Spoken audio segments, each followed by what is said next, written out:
बिस्मिल्लाहिर्रहमानिर्रहीम। अस्सलाम वालेकुम नाजरीन, लाइव डॉक्टर शाहिद मसूद के साथ मैं हूं नाइला अली। नाजरीन, सदर पाकिस्तान की जानिब से बलीगुल रहमान साहब के बतौर गवर्नर पंजाब तकर्रुरी की मंजूरी आज दे दी गई है, जबकि इमरान खान साहब ने आज कहा है कि सुप्रीम कोर्ट दोबारा मार्च के लिए तहफ़्फ़ुज़ अगर ना दी हमें तो इस बार पूरी तैयारी से इस्लामाबाद आएंगे। दूसरी जानिब कहा जा रहा है कि PTI अरकान की जानिब से असम्बली में वापसी का भी फैसला किया गया है। इस समय दिन भर जो अहम मौज़ूआत रहे उन पर बात करेंगे। हमारे साथ स्टूडियो में मौजूद हैं डॉक्टर शाहिद मसूद। डॉक्टर साहब, सर, एक तो वज़ीर आज़म शहबाज शरीफ साहब कहा जा रहा है कि कल 3 रोज़ा दौरे पर तुर्की का दौरा करेंगे, जबकि इत्तलात ये भी आ रही हैं आज के PTI के अरकान जो हैं वो शायद असम्बली में वापस आ जाए। जो एक जारहाना सियासत हम इमरान खान साहब की देख रहे थे, क्या वो जारहाना सियासत अब मफाहमत की तरफ जाता देख रहे हैं आप? देखें, असम्बली में तो अभी तक PTI के जो सरकर्दा रहनुमा है उनसे मेरी बात हुई है तो उन्होंने इसको कहा कि ये बिल्कुल गलत है। अच्छा। और आज इमरान खान साहब की जो गुफ्तगू थी वकला के साथ वो भी बड़ी तल्ख थी और बड़ी स्ट्रेट बात थी। और लेकिन एक राय ऐसी अंदर मौजूद ज़रूर है कि हमें जाके वहाँ पर ये जो चेयरमैन नैब और बाकी चीफ इलेक्शन कमिश्नर और ये इनके ऊपर ओवरसीज पाकिस्तानी इनके ऊपर हमें बात करनी चाहिए। और बात शायद किसी सतह पे हो भी रही है, वो जो कमेटीज वगैरह बनी है, लेकिन वो भी कोई बहुत ज़्यादा उसमें कोई 24-48 घंटों में प्रोग्रेस नहीं हुई। 2-3 बातें ऐसी हैं जिनके ऊपर एक तो ये गवर्नर जो बलीगुर रहमान साहब, गवर्नर पंजाब बड़े नफीस आदमी है और इनका एक और वाक़या भी जो है वो बड़ा तकलीफ दे है कि इनके अहले खाना कार एक्सीडेंट में 1-2 साल पहले उनकी डेथ हो गई थी। तो ये जो केस है ना, ये केस ज़रा कमज़ोर था कि 2 दफ़ा समरीज वापस हो गई, लेकिन वो तीसरी दफ़ा वाला जो केस था वो उमर चीमा साहब ने लड़ा तो सही, लेकिन उनके वकला से मेरी बात हुई उमर चीमा के, उन्होंने कहा जी डॉक्टर साहब केस कमज़ोर है, ये केस कमज़ोर है। लेकिन जो कल केस है वो कल का केस के बारे में जो वकला हैं जो कल केस लगा हुआ है उसके बारे में वो बड़े पुरुमीद हैं। और वो ये केस है कि हमजा शहबाज साहब की जो वजारत आला को चैलेंज किया उन्होंने, क्योंकि उसमें मुनहरिफ अरकान ने वोट डाले। तो उनकी वो जो कल केस है कि उनको हलफ उठाने से उनका हलफ मंसूख किया जाए, उसकी जो समात है, लेकिन उसका भी जाहिर है कि उनके वकला कह रहे हैं कि ये तो बिल्कुल जो है वो जो सुप्रीम कोर्ट का फैसला है उसकी खिलाफ वर्जी है।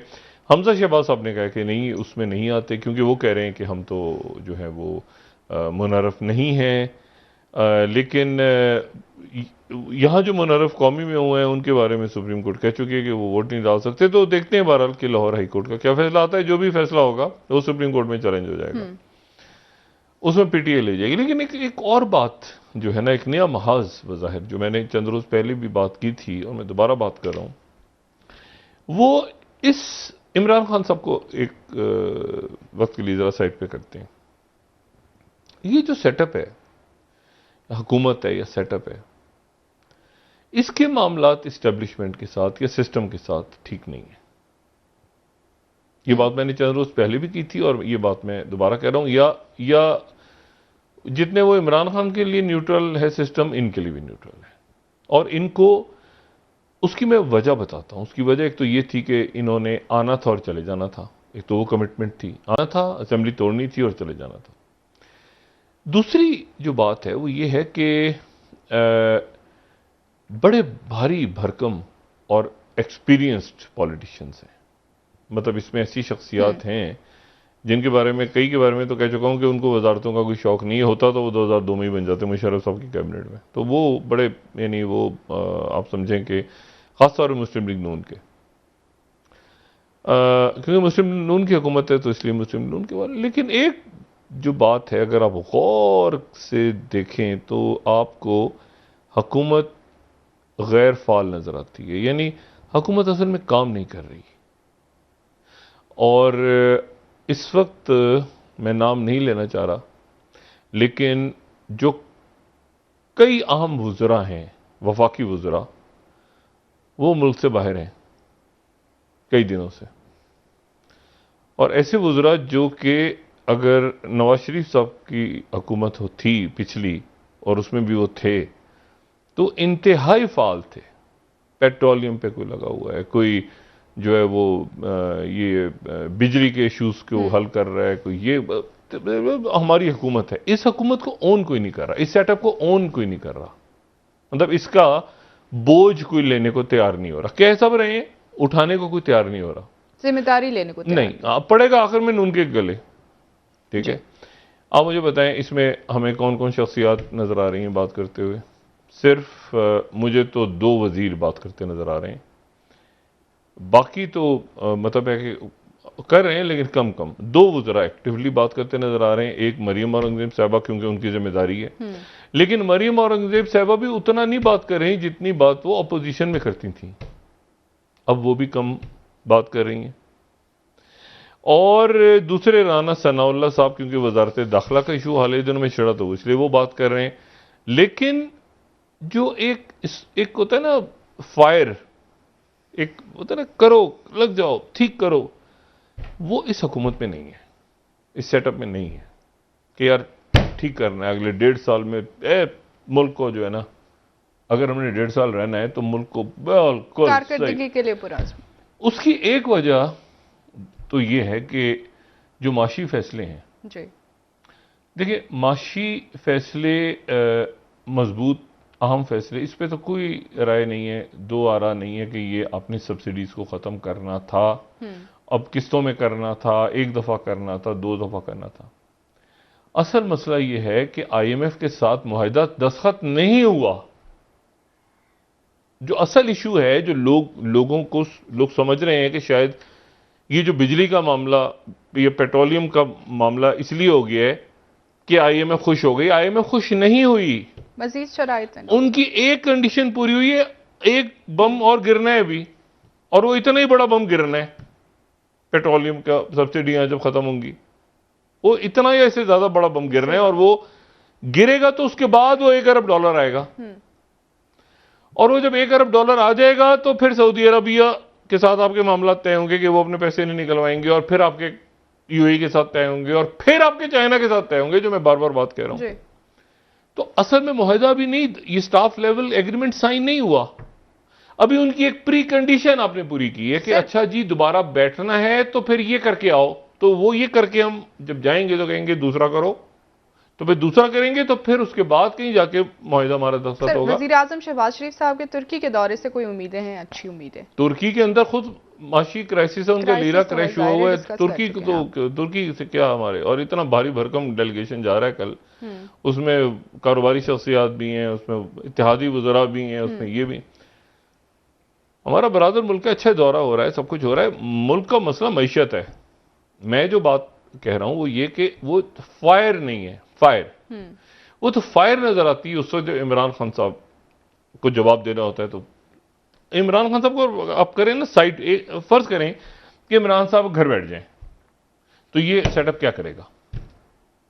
ये सेटअप चल ही सी रहा है कि सुबह दोपहर शाम, जैसे डॉक्टर कहते हैं ना, दवाइयां सजेस्ट करता है कि 3 दफा या 2 दफा या 1 OD या 1 BD ऐसे करके 2 दफा 3 दफा 4, तो 3 दफा वो करेंगे तो 3 दफा जवाब में। अगर इमरान खान साहब को आप कहेंगे जरा इमरान खान साहब जरा 1 महीने की छुट्टी लेना आप, तो ये हुकूमत क्या करेगी?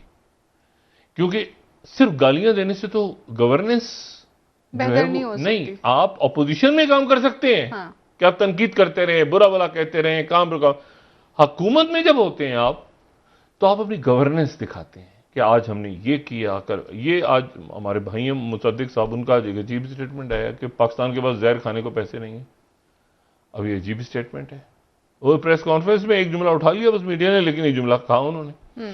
अच्छा, अब इशू ये है कि ये एक होता है ना लेथार्जिक, थके हुए, थक गए हैं, मतलब पैरालिसिस हुआ, मतलब एक होता है मतलब हुकूमत ऐसे लग रहा है कि ताज़ा दम इत्तेहादी आ गए, मैदान में कूद गए सारे के सारे लश्कर, ये पीपल्स पार्टी, ये नून, ये JUI, सब जमा होके, और जनाब ये मुल्क ठीक करना है, और करना है बस 1-1.5 साल के अंदर।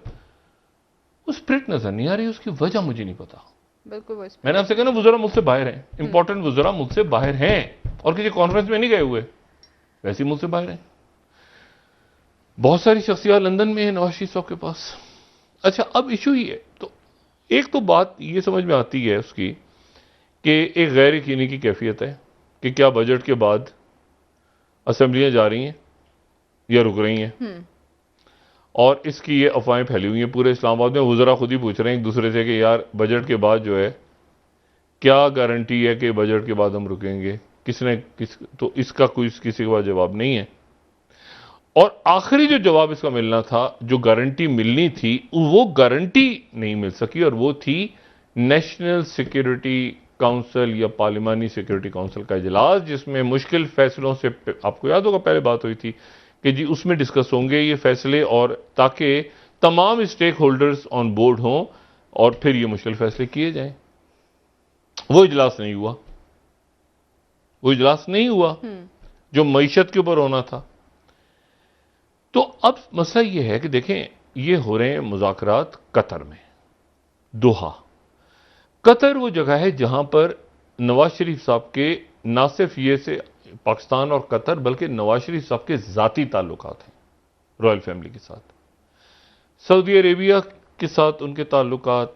मतलब ये मैंने आपसे कहा ना कि ये हमारे एक तवक्को थी कि इन तमाम शख्सियात के आने से जो आइसोलेशन में चला गया इमरान खान साहब के दौर में, तन्हाई हो गई, इनका ये कहना है तन्हाई हो गई है मुल्क में, तो वो तन्हाई जो खुलेगी तो हर तरफ से जो है वो बरसात खुशहाली आ जाएगी, बेहतरी होगी। तो वो मजीद जो है ना, वो जैसे नहीं होता गड़प करके अंदर, और मतलब मैंने आपसे कहा ना कि सऊदी अरेबिया कह रहा है कि IMF, UAE कह रहा है IMF, चाइना कह रहा है IMF।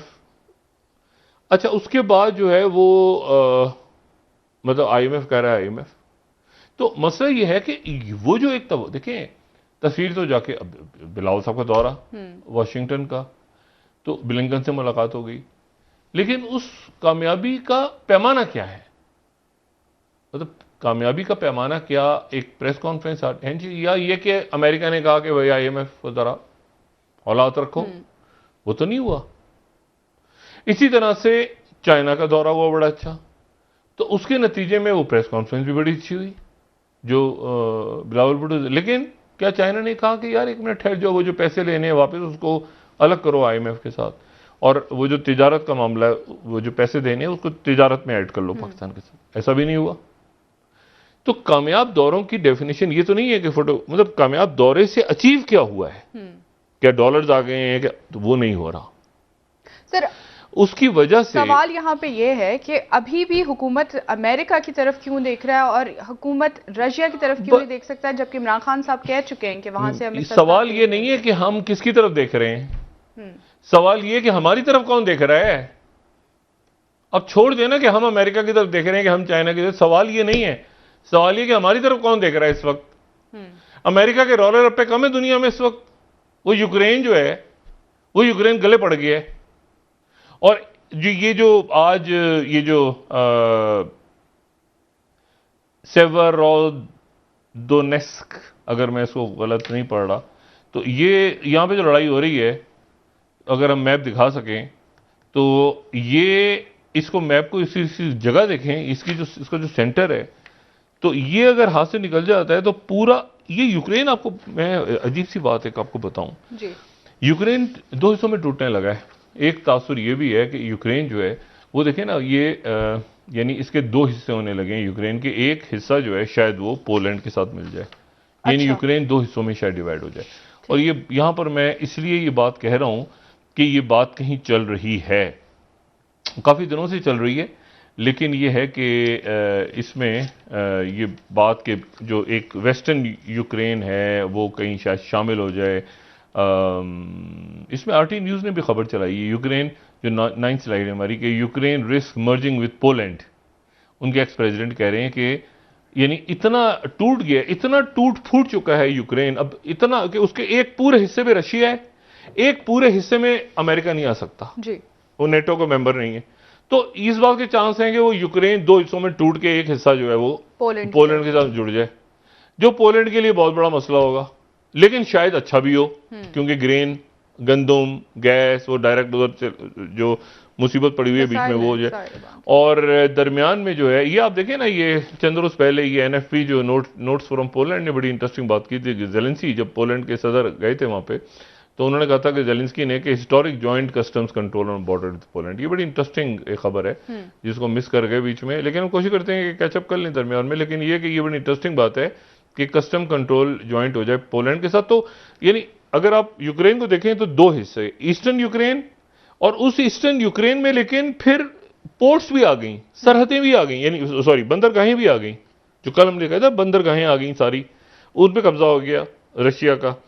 तो वो एक लैंडलॉक सा जो वेस्टर्न यूक्रेन है वो शायद पोलैंड के साथ जुड़ जाए, और वहां से जो गंदम है या जो गैस है या बाकी, ये आज और कल 2 दिन समिट हो रही है ईयू की, और उस ईयू की समिट में फड्डा पड़ा हुआ है कि गैस लेनी है कि नहीं लेनी। अभी तक तय नहीं कर सका यूरोप कि हमने गैस यानी यूरोपीय यूनियन डिवाइड हो गई है इस पे। यानी पहले तो इधर नेटो इकट्ठी हो गई सारी, लेकिन ये जंगें खिंच जाएं, 96 दिन हो गए, 95 दिन हो गए, तो वो जो है वो अब देखो Washington post, Hungary still holding up use push two phase out Russian oil. Hungary नहीं मान रहा, वो कह रहा है हमें पैसे दो, 15 या 19 अरब डॉलर हमें दो कैश, तो फिर हम कहां से खरीदेंगे भाई गैस, ठीक है। और खामोशी से रशिया ने सीरिया को, शाम को गंदम पहुंचा दी है। अच्छा जी देखिए ना, वाशिंगटन पोस्ट ही कह रहा है कि रशियन, ये उनकी सैटेलाइट फर्म ने जो चौथी स्लाइड है कि रशिया ने सीरिया को, अब देखें, यानी मैंने आपसे कहा ना कि कुछ मुल्क ऐसे हैं जिनको आप समझते हैं कि बिल्कुल खत्म है, कुछ नहीं है जी, क्या करेगा रशिया, फारिग हो गया। रशिया के पास पूरी दुनिया का गंदम उनके कंट्रोल में है, और उनके कंट्रोल में गंदम है, और उन्होंने उनके कंट्रोल में गैस है, और उनके कंट्रोल में जो है वो, तो ये अब आप यूं समझें कि ये उन्होंने शाम सीरिया भेज दिया। अब सीरिया आगे किसको देता है, तो सीरिया अपर एज हो गया सीरिया का, सीरिया लेबनान को देता है, सीरिया इराक को देता है, सीरिया सऊदी अरेबिया यूएई को देता है। वैसे सऊदी अरेबिया यूएई के डायरेक्ट लिंक्स हैं रशिया के साथ, तो उनको शायद जरूरत भी ना हो, लेकिन सीरिया को उन्होंने पहुंचा दिया शिपमेंट। अच्छा, अब ये इशू है सारा कि इस पूरे इशू में मैं आपसे बात कर रहा हूं ना कि वो उनके अपने रोले रप्पे बहुत हैं। अमेरिका के कम मसले इस वक्त, यूक्रेन, वो उधर आसियान, ये मिडिल ईस्ट हाथ से निकल रहा है। कभी कोई उधर से वो आर्कटिक के अंदर फिनलैंड और स्वीडन नेटो के मेंबर बनते हैं, तो बीच में टर्की ने पंगा डाला हुआ है बीच में। मसला ये कि बहुत सारे इश्यूज हैं। ये इधर इंडो पैसिफिक का क्या बनेगा, वो उधर सोलोमन आइलैंड पे पहुंचे, चाइना के जो वजीर खारजा हैं वहां बात उनकी बनी नहीं, वो डिफेंस डील नहीं हो सकी, उस पर अमेरिका खुश है। मतलब एक, मैंने कहा ना, पूरी दुनिया बड़े फैसले। अब बात यह है कि ये बात नहीं कि पाकिस्तान कहां देख रहा है, इशू ये है कि आप इस वक्त किसी ब्लॉक, कौन से ब्लॉक्स हैं ना, बहुत सारे ब्लॉक्स बने हुए हैं इस वक्त। एक ब्लॉक बना हुआ है एंटी रशिया ब्लॉक, जिसमें यूरोप के कुछ मुल्क हैं। एक है वो ब्लॉक जो कह रहा है कि हम अमेरिका के जबरदस्त इत्तेहादी हैं, जैसे सऊदी अरेबिया, यूएई, बाकी मुल्क, लेकिन रशिया पे कॉम्प्रोमाइज नहीं करेंगे, हुआवे नहीं हटाएंगे चाइना का। तो वो एक पॉइंट ऑफ स्टैंड से बात करें। इंडिया की जरूरत है अमेरिका को यहाँ पे इंडो पैसिफिक में चाइना के अगेंस्ट, लेकिन इंडिया जो है रशिया के साथ खड़ा हुआ है। तो मतलब ब्लॉक्स, मुख्तलिफ मुल्क ब्लॉक। पाकिस्तान इस वक्त कहें, ये जो बात है ना, इधर देख रहा है उधर देख रहा है, छोड़ दें पाकिस्तान। तो पाकिस्तान किस, मतलब पाकिस्तान अगर तो खामोश बैठा है तो कोई दुनिया मरी जा रही है कि पाकिस्तान हमारे ब्लॉक में आ जाए। वो फैसले कर रहे हैं ना, क्योंकि आप ठुस हो गए हैं, आप तो खामोश बैठे हुए हैं। तो एक ब्लॉक उधर बन रहा है, एक टॉक्स उधर हो रही हैं, एक बातें उधर हो रही हैं, एक उधर मीटिंग्स हो रही हैं, एक उधर एक्टिविटी हो रही है। आपके यहाँ की एक्टिविटी हो क्या रही है, मुझे बताएं ना आप। डिवॉर्स में जाके, तो डिवॉर्स में तो आधी दुनिया बैठी होती है, उनके बिजनेसमैन भी होते हैं डिवॉर्स के अंदर। ये इशू ये है कि आप, ये या तो खुद हमने तय कर लिया कि हमने अलग ही रहना है, सारी दुनिया जब मर खप जाएगी तो इस अर्थ के ऊपर एक ही मुल्क बचेगा पाकिस्तान, फिर हम सोचेंगे कौन जीत गया भाई, उसके साथ चले जाएंगे। ऐसे नहीं होता। हम जो है नहीं, आप फजूल बात है ना कि इतने बड़े फैसले हो रहे हैं, आपका कोई स्टांस ही नहीं है दरमियान, फॉरेन पॉलिसी क्लैरिफाई नहीं हो रही, इतने बड़े, यानी सारे के सारे इत्तेहादी बैठ गए यहाँ की हुकूमत में। तो फॉरेन पॉलिसी आप टर्की में क्या, टर्की हमारा दोस्त है, भाई है हमारा, हमें भी पता है भाई है हमारा, सऊदी अरब हमारा दोस्त है, भाई है, अच्छा है भाई, पता है, इसका क्या बनेगा, ये कहां से आएगा। अमेरिका के साथ हैं हम, अच्छा जी बिल्कुल साथ हैं हम, भाई आईएमएफ को कॉल क्यों नहीं करवा रहे हम ब्लिंकन से या बाइडेन से? इशू ये है कि जो इशू पाकिस्तान के जो इश्यूज हैं ना, पाकिस्तान खुद अगर अपने आप को नहीं उठाएगा ना, खुद नहीं जागेगा और खुद पड़े हुए छोटे छोटे उसका कैसेट, उसकी टेप, उसकी टांकें, जो जलसा कामयाब, जलसे में लोग कम, कितने लोग आ गए, कितने लोग नहीं गए, आप जो कैसे फंसे हुए हैं। हुकूमत भी लिथार्जी बैठ गई, हुकूमत भी बैठी हुई है आराम से, बस बैठ गए हैं, 1.5 साल पूरा करेंगे, इसलिए 1.5 साल पूरा करेंगे, खबरदार हमें किसी ने निकाल। ओ भाईजान, आप 1.5 साल 50 साल बैठे रहे, बात हो रही है मुल्क की। यहाँ पे आप बैठ जाएं, वो बैठ जाएं, कोई भी मुल्क की बात हो रही है ना। पॉलिसी ये इतनी इतनी लिथार्जिक इस वक्त, यानी मैं लिथार्जिक को पता नहीं उर्दू में किसी ने, सुस्त नहीं, सुस्त ठुस, यानी आपको कोई है ही नहीं, कोई लोग आपके कोई एनर्जेटिक लोग, माजरत ख्वाना से रवैये, मतलब है कि वो उन पे गुस्सा उतर रहा है, उनका गुस्सा अपोजिशन पे उतर रहा है, वो इमरान खान उनको बोल रहे हैं, वो इमरान खान को बोल रहे हैं, वो उनको फितना खान वो कह रहे हैं, वो तो दुनिया के साथ आप कैसे इंगेज करना है आपने? ये तो दुनिया को सूट करता है, ये तो बड़ा सूट करता है कि आपस में लड़ रहे हैं सारे, एक दूसरे को गालियां दे रहे हैं, गालियां दे रहे हैं, गालियां दे रहे हैं, सारी एनर्जी यहां जाया हो रही है। ये कोई नहीं सोच रहा कि यार एक मिनट जरा, ये आगे 2 साल बाद, 2.5 साल बाद आगे दुनिया की इकॉनमी कैसे जाएगी। आपको खबरें आती हैं, आप परेशान हो जाते हैं कि आपके बच्चों ने, यंगस्टर्स ने वहाँ पे हार्वर्ड के अंदर जो है वो ग्रेजुएशन कर ली है, ये कर ली, यानी जो बाहर निकल गए वो बच के निकल गए, और वो कामयाबियों के यहाँ बैठ के आप मुझे बताएं कि यहाँ पर नौजवान नस्ल को या बाकी बच्चों के लिए वो बिल्कुल उनको ये आपने लगा दिया कि जी इस पार्टी के साथ हो ही रहोगे तो मुहिब्बे वतन होगे, वरना इसके साथ होगे तो गद्दार हो जाओगे, इसके साथ वो गालम गलूज पे लगा दिया उनको। अब और इश्यूज मुल्क के खड़े हैं, और इसलिए मैं कहता हूं ना कि ये सिस्टम जब थक हार के कोलैप्स होके बिल्कुल धूल उड़ाएगा ना अपने ऊपर, फिर ये जाएगा, और जा रहा है, और जाता हुआ नजर आएगा कि काम कुछ नहीं हो रहा। भी काम तो धेले का नहीं हो रहा ना। आज का पूरा दिन मुझे बता दें कौन सा काम हुआ, कोई एक काम प्रोडक्टिव हुआ? ये कोई काम है कि जी वो वकला कन्वेंशन हुआ इमरान खान साहब का, ये एक जलसा हो गया मरीम नवाज साहिबा का, रियासत के इश्यूज है ना। देखिए एक बच्चे की सेहत पे जो जिसने स्कूल जाना है, सुबह पर्चा है उसका, उसकी सेहत पे क्या असर पड़ेगा? रात को जलसे में गालियां सुन के, या किसके जलसे में कितने लोग हैं, या उनका बिल कम हो जाएगा गैस का। हाँ ये हो सकता है कि वो किसी एक ग्रुप में लग जाए और वो कह देंगे भाई खुदा का वास्ता यार यहाँ पे गैस का 1 मीटर हमारे, या बिजली का। अदरवाइज तो यहां देखें ना, रियासत के इश्यूज ही कुछ और हैं, बिल्कुल इश्यूज है। और इतना डिस्कनेक्ट हो गया है, इतने आप डिस्कनेक्ट हो गए हैं कि इस सेटअप के आने से, देखिए इमरान खान साहब के ऊपर सबसे बड़ी एक जो बात थी वो ये थी कि जी दुनिया के साथ मामला खराब हो गए। अच्छा जी, अब क्या हुआ है? मतलब अब इस वक्त क्या हुआ है? इस वक्त तमाम हुकूमत और तमाम वज़रा को हाइपर एक्टिव होके माशी इश्यूज को रिजॉल्व करना चाहिए था। कतर में इफ्ता इस्माइल का इशू नहीं है, ये पूरी हुकूमत है मौजूद है। आपके ख्याल से नवाज शरीफ साहब का कोई असर रसूख नहीं है? आपके ख्याल से इसाक डार साहब का कोई असर, जरदारी साहब का असर रसूख नहीं है? मौलाना फजलुर रहमान का किसी मुल्क पे असर रसूख नहीं है? सबके असर रसूख है। लेकिन इस वक्त क्या हो गया है? और कौम के लिए क्या कर रहे हैं नहीं, कौम के लिए नहीं भाई, माशी इश्यूज आ रहे हैं ना, लोग कोस रहे हैं, गालियां दे रहे हैं, वो कह रहे हैं करना जरूरी था क्योंकि इमरान खान कर गया था, हम भी करेंगे इसलिए आ गई। ये बयानी, ये बात है जो आपने कहनी है। वो तो आप ना होते फर्ज करें, और आपकी जगह कोई भी यहां पे बैठा होता, कोई जो है वो कोई जमील अहमद बैठे होते, ठीक है, या कोई कलीमुल्ला या सलीमुल्ला बैठे होते, तो वो भी वही करते जो इमरान खान साहब के बाद आई में। मतलब इसमें कमाल कौन सा हुआ है?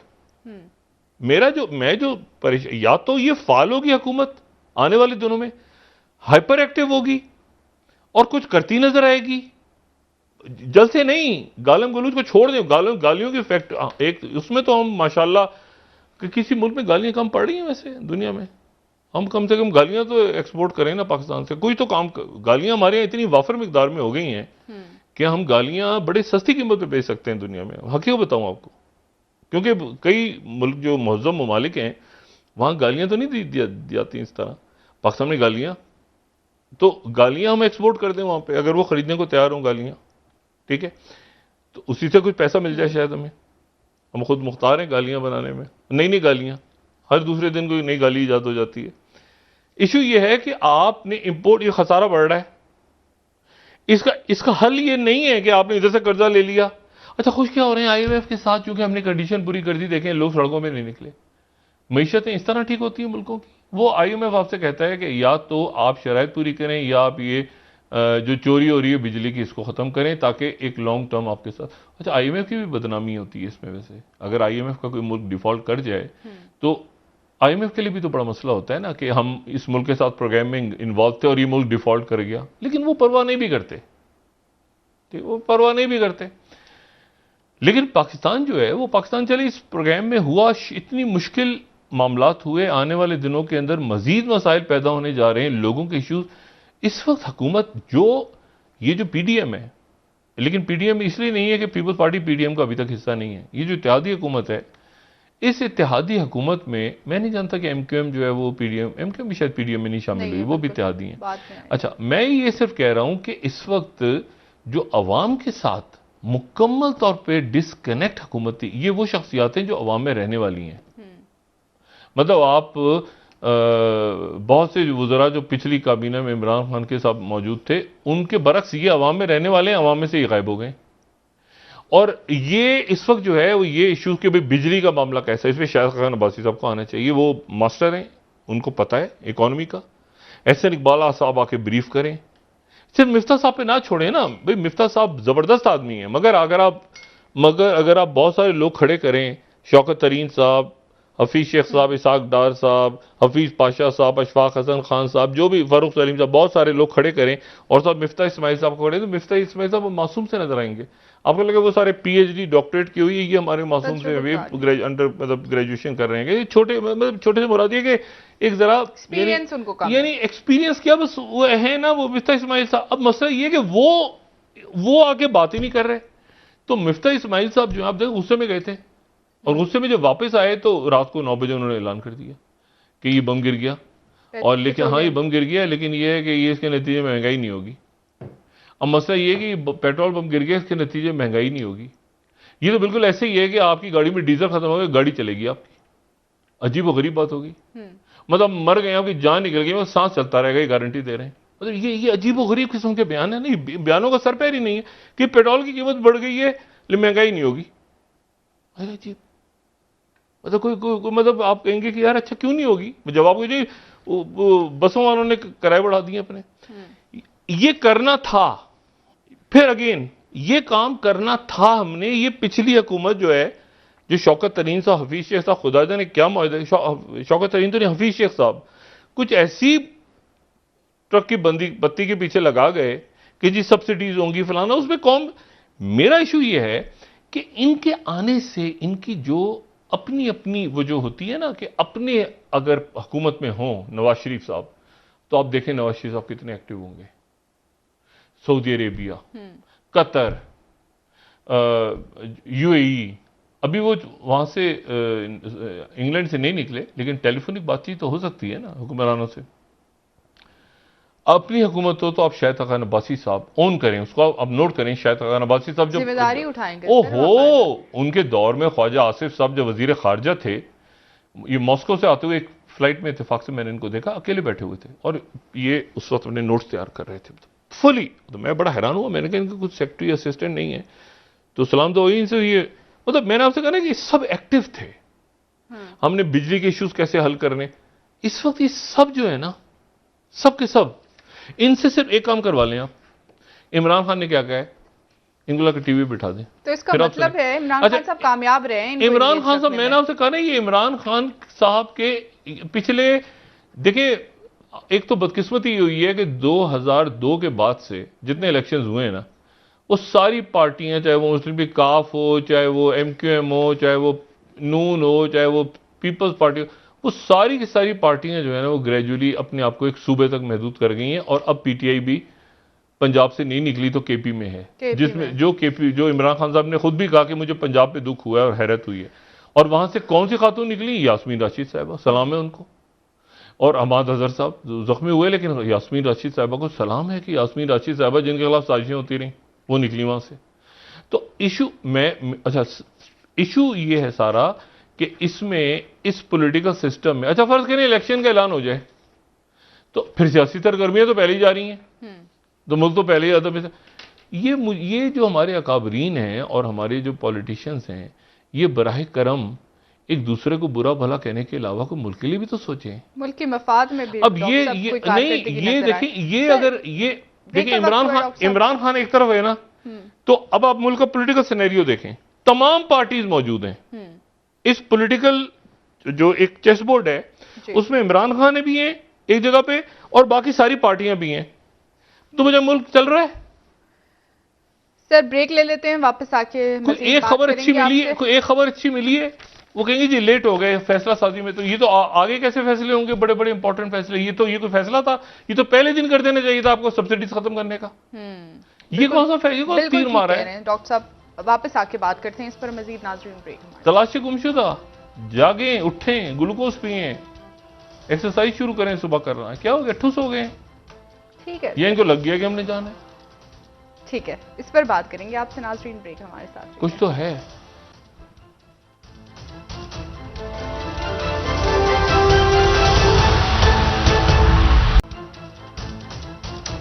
वेलकम बैक नाजरीन। जी डॉक्टर साहब, सुप्रीम कोर्ट से जहां बहुत सारे मुतालबात इमरान खान साहब कर रहे हैं, वहीं कह रहे हैं कि शरीफ खानदान के केसेस को सुप्रीम कोर्ट जो है वो ज़ाती तौर पर मॉनिटर करे। क्या ये मुमकिन है? और सुप्रीम कोर्ट की जानिब से क्या इस वक्त इमरान खान एक्सपेक्ट कर रहे हैं कि उनको ये रिलीफ दिया जा रहा है, या उनको ये समझ आ रही है कि उनको रिलीफ? पहले तो ये छोड़ देना, लोगों को समझ में क्या आ रहा है क्या नहीं आ रहा। सवाल ये है कि लोगों पर गुजर क्या रही है। लोगों को समझ तो बाद में आएगी ना, पहले तो पूछेंगे गुजर क्या रही है लोगों में। पेट्रोल की कीमत है इस वक्त 180 सर, 180 जी 180। तो पेट्रोल की जो कीमत है वो हमने करनी है IMF को खुश करने के लिए अगले चंद दिनों में 130 रुपए। 180 से 230 रुपए या 130? 130 रुपए। 180 से 230 रुपए, ठीक है। अच्छा, और 230 रुपए फी लीटर करनी है, यानी हमें उस पर ये उस सूरत में होगी 180 से 230 पे। अगर 115 पे पेट्रोल रुका रहता, लेकिन पेट्रोल इत्तेफाक से 120 पे हो गया आलमी मंडी में बैरल, तो अब ये 230 से ये कोई 240 तक जा सकती है प्राइस। ठीक है, 240 रुपए लीटर ये हमने करना है। अब बता दें अवाम को, तो जरा लोग तैयार हो जाएं ज़हनी तौर पे।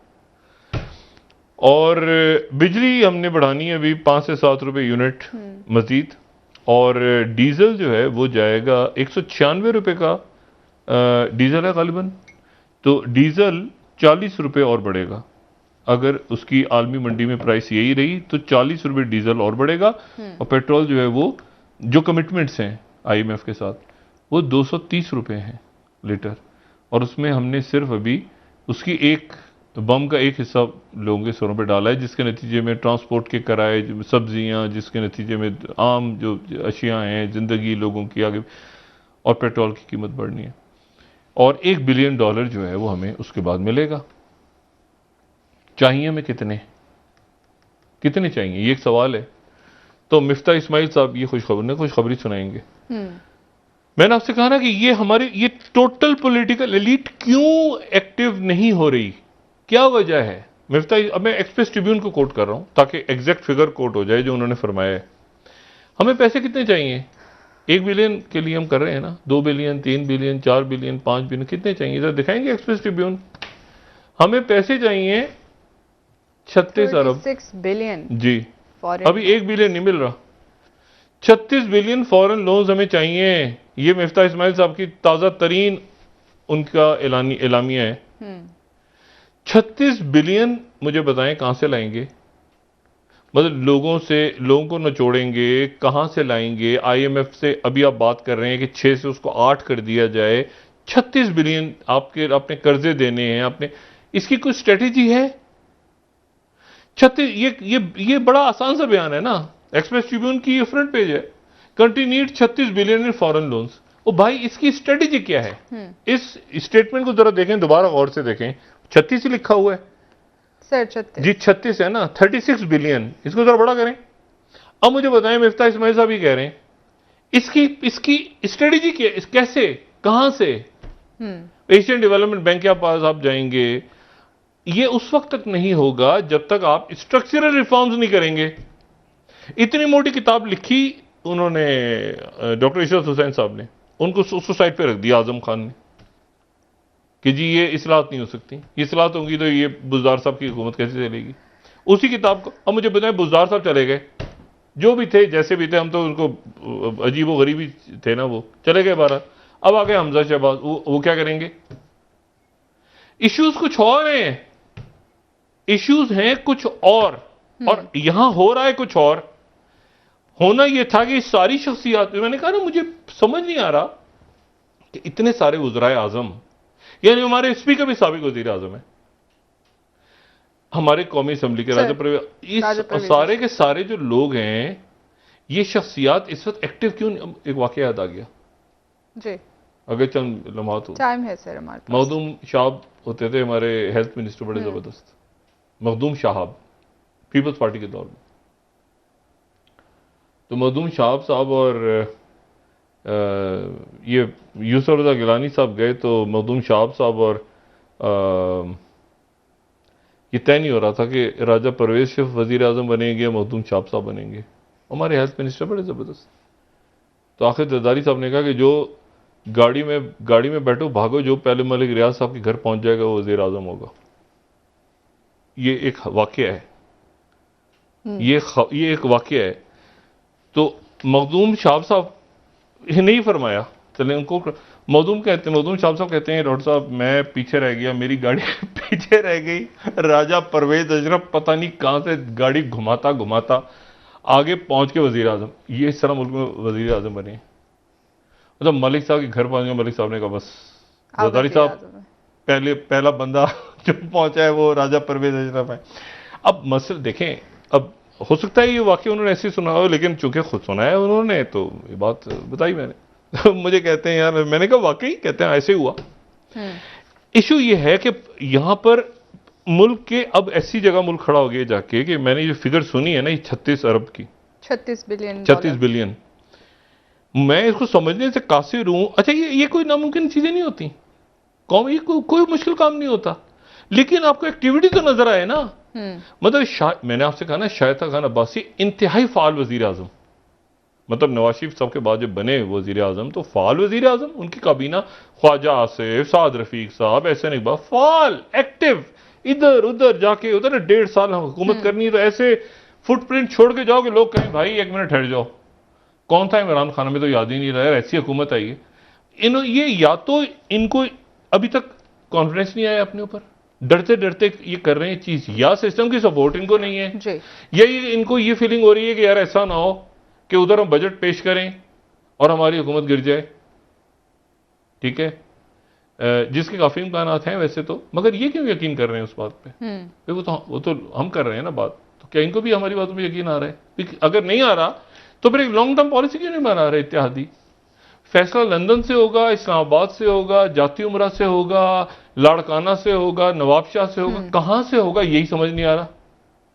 और बीच में दरमियान में ये पहाड़ का पहाड़ खड़ा है अभी कि IMF के साथ अगले, और दिन कितने रह गए हैं, 10 तारीख को शायद बजट आना है, उससे पहले एक सियासी अदम इस्तेकाम, उससे पहले क्या, मैंने आज इमरान खान साहब को डिस्कस ही नहीं किया। मैं तो आपसे कह रहा हूं कि हुकूमत कहां है, हुकूमत भी, ये सेटअप भी तो कोई होता है ना एक्टिव, इतनी सारी पार्टियों का, इसे आप समझने कौमी हुकूमत आएगी, इसमें से आप निकाल दें इमरान खान साहब, कौमी हुकूमत आएगी। एक नेशनल गवर्नमेंट है जिसमें सारे पॉलिटिकल पार्टीज की नुमाइंदगी है और काम नहीं हो रहा, और काम पहले से बिठूस हो गया। हाँ। ये क्या हुआ अचानक? इसकी कोई वजह होनी चाहिए ना। तो बराह करम हुकूमत अपनी मौजूदगी का एहसास तो दिलाए, सवाए इसके कि तुर्की चले गए। तुर्की तो हमारा बरादर मुल्क है, आप तुर्की की वो देखें स्ट्रेटेजिक पॉलिसी, सऊदी अरेबिया के साथ ताल्लुकात बेहतर हो रहे हैं, वो बीच में मीडिएट, उनका मीडिएशन का रोल बड़ा जबरदस्त चल रहा है अभी तक ज़ेलेंस्की और रशिया के दरमियान, यानी यूक्रेन एग्जैक्टली नेटो के वो मेंबर्स हैं। वो अगर वो मतलब उन्होंने रशिया के साथ, मतलब उर्दुगान एक लीडर के तौर पे मर्ज हुआ है, सिंगल वो कौमी हुकूमत थोड़ी है कि 50 लोग बैठे हैं उसके साथ, 50 लोग, वो अकेला बंदा जिस तरह काम कर रहा है, जिस तरह MBZ काम कर रहे हैं, जिस तरह MBS काम कर रहे हैं, लीडर्स होते हैं भाई। मसी यहां तो अचानक अजीब सा हो गया ना मामला, बहुत सारे लोग हैं। अब अर्दगान ने कहा अस्सलाम वालेकुम ब्रदर, ने कहा वालेकुम सलाम ब्रदर, ऐसा है कि ये काम करते हैं, तो आगे जवाब क्या जाएगा? 1 मिनट ठहरें सर, मैं इत्तेहादियों से पूछ लूं। और इत्तेहादियों से पूरी लंदन बात कर लूं इधर, मतलब शहबाज शरीफ साहब को या तो पूरी अथॉरिटी दी जाए, मुकम्मल अथॉरिटी दी जाए, मुकम्मल उनको खुद मुख्तारी दे के आजाद कर दें। शहबाज शरीफ आजाद करो, शहबाज शरीफ साहब को आजादी मुकम्मल दे दें उनको, और उनसे कहेंगे आप फैसले करें, आप प्राइम मिनिस्टर हैं, और बस खत्म बात हो गई। इसकी अच्छाई बुराई सारी आपके आप। लेकिन ये जो है ना इत्तेहादियों से मशवरा, सर खुर्शीशा कहते हैं, खुर्शीशा साहब ने बात की, उन्होंने कहा असम्बलियां कैसे क्यों मूव हो रही है भाई काबीना में अभी तक? ये तो इमरान खान साहब के दौर में होती थी, काबीना का इजलास ही नहीं होता, असम्बली आ जाती है, उसमें साइन करवा लेते हैं। उन्होंने बड़ा एहतजाज किया इस बात पे, एक मेजर वो पार्टनर है। मैंने कहा ना इसमें से इमरान खान साहब को आप जरा करें साइड पे, फिर आप इस पूरी परफॉर्मेंस देखें ना, तो ये जो पहले दिन काम होना था वो काम हुआ है 25 या 26 को, उसके नतीजे में और नुकसान खसारा बढ़ गया। और अभी आगे कैसे 36 अरब लेकर आएंगे, कैसे स्ट्रक्चरल रिफॉर्म्स करेंगे, इशू बस क्या चल रहा है, 1.5 साल पूरा करेंगे या 4 महीने पूरे करेंगे, 8 महीने पूरे करेंगे। भाई स्ट्रेटेजी में आप 10 साल रहे, मगर इसको आए तो स्ट्रेटेजी हो ना। ये 36 अरब कैसे होंगे, ये आप किस ब्लॉक में जाना है, आपने मजबूत फैसले कैसे करने हैं, मतलब इधर भी आप हैं, उधर भी आप हैं, वो आप उधर भी देख रहे हैं, आप उधर भी देख रहे हैं, आपकी तरफ कौन देख रहा है ये नहीं आप सोच रहे, वरना तो आ जाते ना आपकी मदद को सारे। तो और ये नवाज शरीफ साहब के लिए बड़ा तकलीफ होगा, नवाज शरीफ साहब के लिए, क्योंकि नवाज शरीफ साहब का फुटप्रिंट बड़ा स्ट्रांग है कतर में और सऊदी अरेबिया में और बाकी मुल्कों में। और इसी तरह से पीपल्स पार्टी से तो थी कि वो अमेरिका जाएंगे, तो जरदारी साहब ने कहा बाइडेन मेरा दोस्त है, तो ये कैसा दोस्त है भाई, मतलब चवन्नी उधार देने को तैयार नहीं है। ऐसी दोस्ती किस काम की, मतलब क्या क्या दोस्ती में कहाँ लालच होती है सर? नहीं लालच क्या, मदद तो उधार तो दे दे भाई, ये कैसा दोस्त है? पैसे भी हमने सारे उसकी उसी के जायदादी में वही हमने खरीद के रखी हुई है सारी, अपने पैसों की मुल्क से ले जाके उनके मुल्कों में रखी हुई, तो वो हमारे ही पैसे दे दें वापस, उसका किराया दे दें। प्रोग्राम का वक्त खत्म हो रहा है, किस काम की दोस्ती? कल इंशाल्लाह दोबारा आपसे मुलाकात होगी। मुझे नायला अली को इजाजत दीजिए, अल्लाह हाफ़िज़ जी डॉक्टर। हुकूमत कहाँ है? हुकूमत आए सामने और अपनी प्रेजेंस जाहिर करे और एक्टिव हो, मीडिया मैनेज के अलावा और भी काम करें, बहुत सारे काम है करने को, और अल्लाह बरकत देगा उसमें। इमरान खान साहब को जरा साइड पे करें और अपनी प्रेजेंस शो करें ताकि ये मुल्क के मसाइल हल हों। अपना दोस्तों रिश्तेदारों गिरदो नवाह के लोगों का सब ख्याल रखिएगा। अल्लाह हाफ़िज़।